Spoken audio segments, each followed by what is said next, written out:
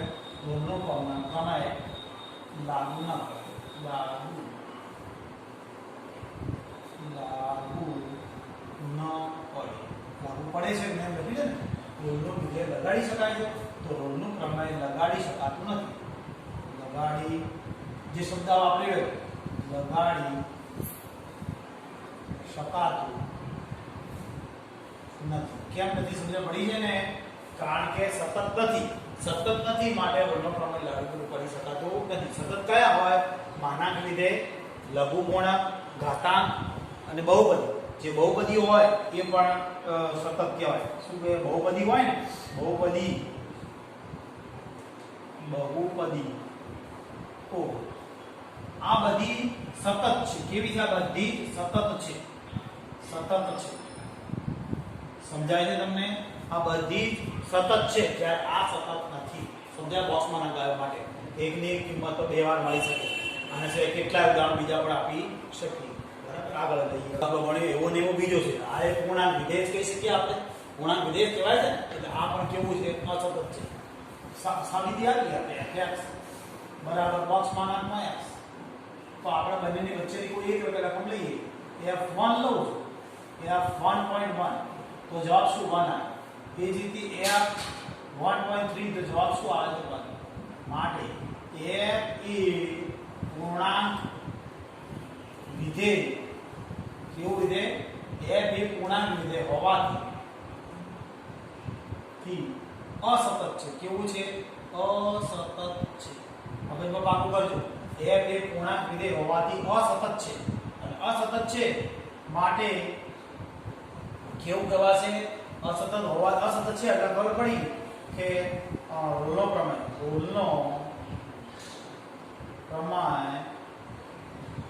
લગાડી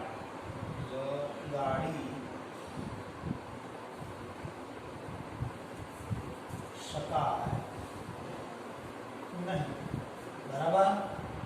શરત સંતોષાતી નથી. કોની? રોલના પ્રમેયની શરત સંતોષાતી નહીં. પહેલી સતત નથી, અસતત છે. પૂર્ણાંક વિધેય અસતત છે. આપણી ચોપડીમાં વાક્ય છાપેલું છે પ્રમેય કરીને. બરાબર? એની અંદર યાદ રાખવું કે પૂર્ણાંક વિધેય એ આ પૂર્ણાંક વિધેય થાય. કયો? આ બોક્સમાં નાખે. ખબર છે ને? માટે પૂર્ણાંક વિધેય હોવાથી એ રોલનો પ્રમેય લાગુ ના પાડી શકાય. પૂર્ણાંક વિધેય એ હંમેશા માટે અસતત છે. યાદ રાખવું. બરાબર? પૂર્ણાંક વિધેય, માનાંક વિધેય આ બધા સતતમાં આવે છે. ચાલો આગળનો દાખલો લઈશું હવે. રોલનો પ્રમેય પહેલી આપણે સરસ બહુપદી છે. આ તો f એ બહુપદી હોવાથી બહુપદી હોય, ઘાતાંક હોય, માનાંક હોય, લઘુગુણક હોય તો એ બધા સતત લખવાના. f એ બહુપદી વિધેય હોવાથી કોના ઉપર? 1 2 પર સતત છે. આ વાક્ય પહેલું આવે છે. બરાબર? આ વાક્ય પહેલું લખું. બરાબર? પહેલા લખમ થોડું આડું વાક્ય હતું. આના ઉપર સેટ થયું. હવે f એ નાના ક્વેશ્ચન f એ બહુપદી હોવાથી આના પર સતત છે. f એ 1 2 પર માં વિકલનીય છે. બરાબર? બીજી શરત સંતોષાણી. હવે f કેટલા મુકાશે? 1. f1 બરાબર 1 નો વર્ગ માઈનસ આની અંદર કિંમત ભરી 1. આની અંદર કિંમત ભરી 1. આ x ની જગ્યાએ 1 ભર્યા. એટલે 1 માઈનસ 1 બરાબર 0. બીજી વાર f કેટલા આયા? fx બરાબર x નો વર્ગ ઓછા 1. કેટલા મૂકું છું? 2. કયા 2 આવે? તો 2 નો વર્ગ ઓછા 1. તો 2 નો વર્ગ કેટલો થશે? 4 ઓછા 1 તો 3. સમજ્યા? બંને સરખા ના આયા. f1 not equal to f3. એટલે ત્રીજી શરત નથી સંતોષાતી. જોઈ લો. શું આપણી શરત છે? f બરાબર f એ શરત સંતોષાતી નથી. માટે રોલનો પ્રમેય લગાડી શકાય નહીં. બરાબર લગાડી શકાય નહીં, પૂરું થઈ ગયું. સમજ્યા? રોલ નંબર પર કેમ ન લગાડાય? સતત છે, વિકલનીય છે, બહુપદી હોવાથી સતત હોવાનું, વિકલનીય હોય માટે કેવું આ બંનેની ઇક્વલ ટુ નથી આવ્યું. શું આવ્યું? આ બંને કિંમત મુકતો બીજી શરત fa બરાબર fb સંતોષાતી નથી, માટે રોલનો ફોર્મ્યુલા આપણે લાગુ પડી શકાતો નથી. ચલો દાખલો નંબર હવે 3 મિત્રો શું કહે છે? fa આ જરા ધ્યાન આપજો. દાખલો રકમમાં શું કીધું છે? f -5 થી 5 to આ વિકલનીય છે,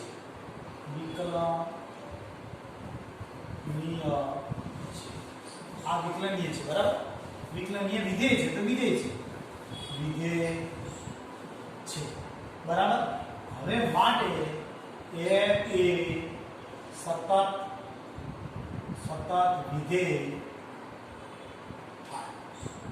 પ્રત્યેક શું નિયમ? પ્રત્યેક વિકલનીય હોય તો સતત થાય, નિયમ છે યાદ રાખવાનો. વિકલનીય વિધેય આપેલું હોય તો સતત હોય, સતત આપેલું હોય તો વિકલનીય હોય ખરું ના હોય બે શક્યતા, પરંતુ વિકલનીય છે તો સતત હશે ફરજિયાત. બરાબર? નિયમ જ છે. હવે તો f એ મોટા કૌંસ કયું છે? -5 થી 5 પર સતત છે, અને f એ નાના કૌંસ કેવા છે? નાના કૌંસમાં પર વિકલનીય છે, આમાં વિકલનીય છે, નિયમ છે. હવે રકમમાં એક આ શરત આપેલી છે, નોટ ઇક્વલ ટુ 0, શૂન્ય ન હોય. કોણ? f' f શૂન્ય ન હોય. એનો મતલબ કે રોલનો પ્રમેય નહીં લાગુ પડે. આ રોલનો પ્રમેય કેમ નહીં લાગુ પડે? f' બરાબર 0 હોય તો જ રોલનો પ્રમેય લાગુ પડે. અહીંયા શૂન્ય ન હોય એમ લખેલું સ્પષ્ટ, માટે મધ્યકમાનનો પ્રમેય લગાવવો પડશે. કયો લગાવવો પડશે? મધ્યકમાનનો. હવે મધ્યકમાનનો પ્રમેય શું છે? તો જો એના જેવો જ છે. f a b મોટા કૌંસમાં સતત હોય અને આમાં વિકલનીય હોય તો શરત જ છે પેલી. વધારામાં આ તો છે, બીજું નવું સૂત્ર બને છે f' બરાબર અથવા તો fb - fa upon b - a બરાબર f'. બરાબર? એ સૂત્રનો ઉપયોગ કરશું. કેમ? બરાબર સમજજો. આ સૂત્ર કેમ આપ્યું? રકમમાં લખ્યું છે f' ક્યારે શૂન્ય ન હોય, એટલે મતલબ કે આ બરાબર 0 હોય તો જ રોલનો પ્રમેય લાગુ પડે. એટલા માટે રોલનો પ્રમેય લાગુ ના પડે માટે આ મધ્યકમાનનો પ્રમેય લઈએ છીએ. બરાબર છે? હવે મધ્યકમાનના પ્રમેય કયા? પ્રમેય અનુસાર, પ્રમેય મુજબ શું સૂત્ર છે આપણું? fb. શું સૂત્ર છે? fb એટલે આ b ગણાશે, આ a ગણાશે, a અને b. તો f5 f 5 છેદમાં શું છે? b - a. b શું છે? 5 - a એટલે 5 બરાબર શું છે? f' છે આપણી શરત. બરાબર? હવે એનું સ્વરૂપ આપીએ. f5 - f - 5 is equal to 10. 10 ક્યાંથી આવ્યા? આ 5 ને 5 10 f' પરંતુ આપણને શું આપેલું છે? f' નોટ ઇક્વલ ટુ 0 આપેલ છે. નોટ ઇક્વલ ટુ 0 આપેલ છે. માટે શું થશે? માટે f'5 minus f minus 5 f5 minus f minus 5 is not equal to 0. શું આવશે? not equal to 0. કારણ કે આ 0 નથી, આ આપેલ છે આપણને. માટે આ 10 વડે ગમે એ રકમને ગુણો તો વધી જવાની, 0 નથી જવાની. માટે શું થશે? આ રકમને કાઢી નાખીએ તો આ રકમની બરાબર not equal to 0. તો f5 is equal to f minus 5. તો વચ્ચે not equal to તો not equal to આવશે. આપણે જવાબ એ જ લાવો તમારા ધ્યાન મુજબ છે. બરાબર? સમજ્યા? ફરી એકવાર ચર્ચા કરીએ. પહેલું રકમમાં આપેલું વાક્ય જોજો, વિકલનીય છે. વિકલનીય વિધેય હંમેશા માટે સતત હશે. વિકલનીય કેવું છે? સતત. એટલે આ વિકલનીય છે માટે સતત પણ થાય. ક્લિયર? હવે પેલા નિયમ અનુસાર લખ્યું કે સતત અને વિકલનીય છે. હવે રોલ તો મધ્યકમાં તો એ શરત આપેલી સ્પષ્ટ મોટાભાગે પરીક્ષામાં લખેલું જ છે કે રોલ લખો કે મધ્યકમાં, પણ જ્યારે ના હોય તો આવું ઇન્ડિકેશન આપેલું છે કે કયા ક્યારેય શૂન્ય નથી. f ડેશ x એટલે કે f ડેશ c 0 નથી તો રોલનો પ્રમેય ના લાગે, એટલે મધ્યકમાનનો પ્રમેય લાગશે. અને મધ્યકમાનનો પ્રમેય કયો તો આ સૂત્ર છે fb b કારક માઈનસ fa કારક બરાબર f ડેશ c છેદમાં b માઈનસ a. આ b અને a આનો સરવાળો કરીએ એટલે કેટલો થયો 10 થયો, માઈનસ માઈનસ પ્લસ થાય. અને અહીંયા તો આ રકમ એમને હવે આ આપેલ છે માટે આ રકમ નોટ ઇક્વલ ટુ છે. હવે આ સાઈડ બદલી ને એટલે આ જતું રહે, સમજો અહીંયા જતું રહે ગમે તે હોય તો, કારણ આના સાથે ગુણાઈ જાય 10 ના એટલે જતું રહે, એટલે વધ્યો આટલો જ ભાગ 10 અહીંયા લઈ લીધા, સમજો. એટલે પછી આ રકમની બરાબર 0 લખ્યો પણ નોટ ઇક્વલ ટુ 0 લખ્યો, ગમે તે રકમ આવી શકે 10 સાથે ગમે તે રકમ હોઈ શકે, એટલે એની કોઈ જરૂરિયાત નથી. હવે આને આ બદલી જાય નોટ ઇક્વલ ને આપણે સાબિત કર્યું તો પૂરું થઈ ગયું. ક્લિયર?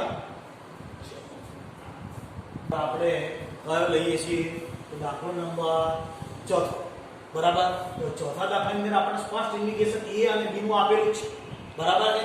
તો પહેલા અને આ બહુપદી પણ છે, સમજાય બહુપદી છે એટલે બહુપદી એક તો બહુપદી પછી માના લઘુકોણક અને ઘાતાંક તો સતત ડાયરેક્ટ કહેવાય. તો f એ પહેલું વાક્ય f એ આના પર 1 અને 4 પર f એ બહુપદી હોવાથી f એ બહુપદી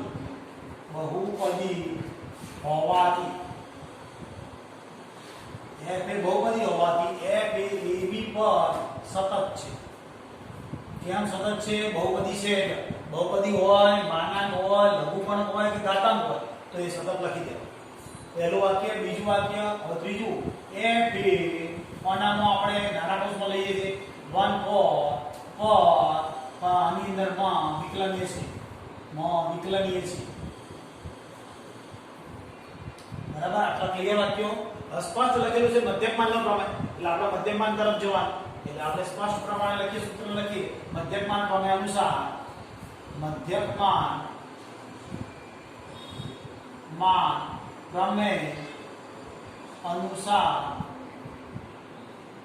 શું સૂત્ર છે આપણું? fb માઈનસ fa છેદમાં b માઈનસ a બરાબર f ડેશ શું આવે છે? તો હવે શું કરશું આપણે? fb b આપણે તૈયાર આપેલા છે f4 માઈનસ f કેટલા આવશે? 1 છેદમાં 4 ને માઈનસ 1 બરાબર f ડેશ c. તો આપણી પાસે કઈ રકમ છે? આ રહી, બરાબર. તો અહીં સાઈડમાં ગણતરી કરી લઈએ. fx બરાબર કેટલા છે?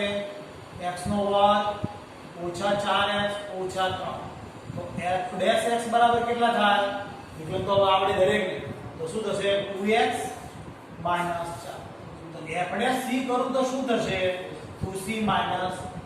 તો અહીંયા લખાશે 2c માઈનસ. ક્લિયર છે? હવે શું થશે? f4 તો f4 એટલે કઈ મૂકીશું?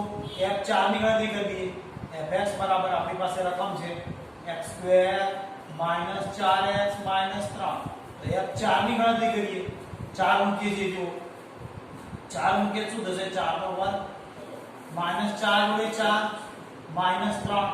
તો 4 4 16 થશે, આ 16 થયા માઈનસ 3 એટલે કેટલા આવશે? માઈનસ 3.